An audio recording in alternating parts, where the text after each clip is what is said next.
Hi mga bagets! Nandito na naman si Giorgio, ang batang 80s nyo.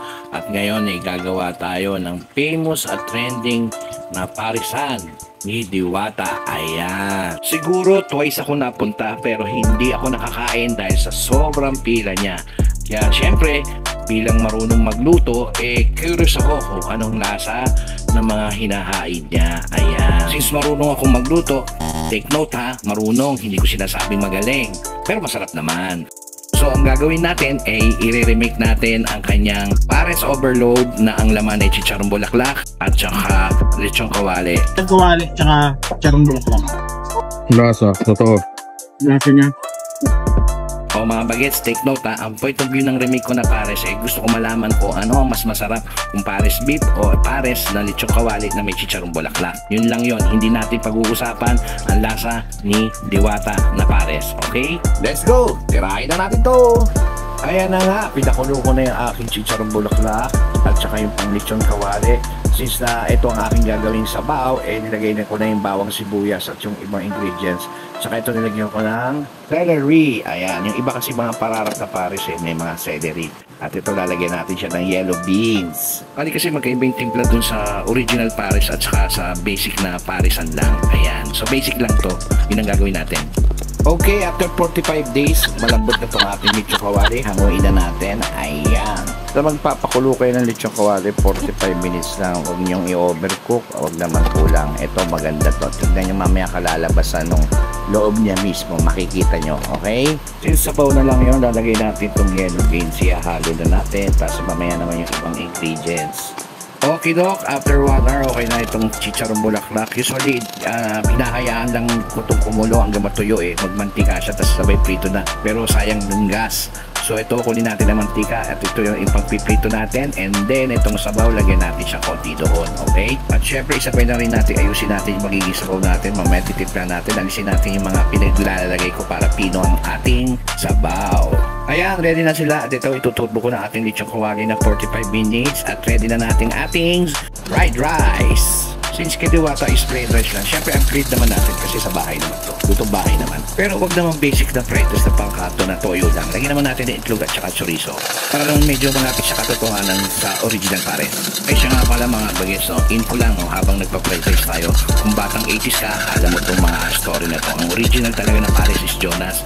Tapos ang cook nila si Mang Panyong, yun ang kung tawagin ni Father of Pares. Siguro mga late 70s yun, kaya bata pa ako, kumakain na ako sa Jonas. Tapos dapat na siya kay Rudy's.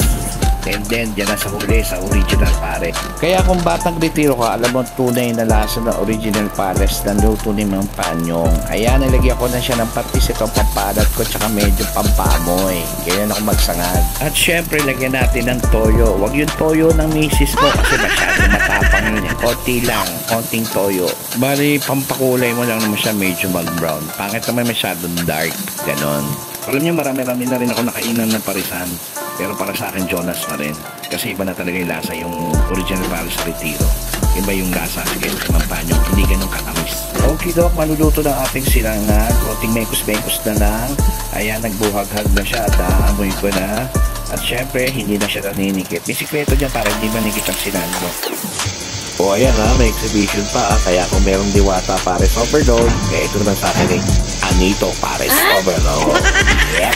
Okay, susuluto lang silang natin. Tirahin na natin ang sabaw. Lagyan na natin ito ng anis. Tapos para medyo sumarap, lagyan natin ng hoisin sauce tsaka chili paste. Yan, para medyo malapit-lapit sa katotohanan. Ganun. At dito na nga ako nalobat kaya hindi na nakita ibang nilagay ko sa sabaw. Anyway, basic lang naman yung slurry, pampalapot, sugar, tapos pork cubes. At ayan, kung napansin nyo, pinirito ko ang ating chicharong bulaklak. Ingat-ingat sa pagprito, matalsik, masakit.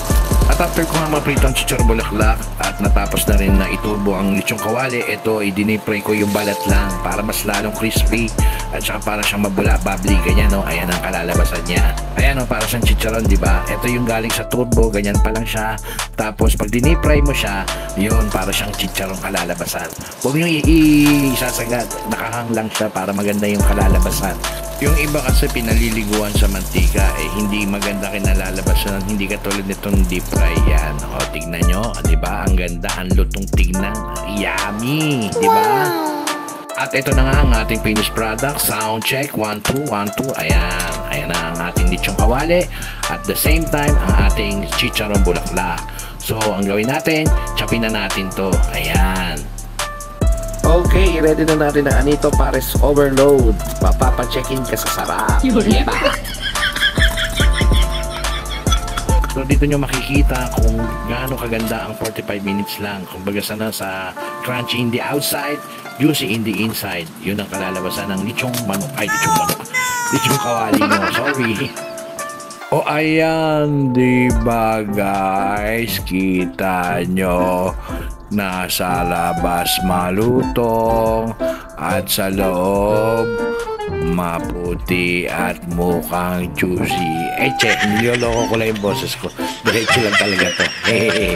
At siya nga pala, no, kaya mura yung paresa nila kasi ginagamit nila ng lechong kawali yung batok na frozen. Alam ko mas mura ang kilo nun, baka nasa 200 plus lang. Hindi katulad nitong ginawa ko, belly, syempre medyo pricey siya. Pero masarap naman. Ayan, sabawan na natin ang ating Pares Overload.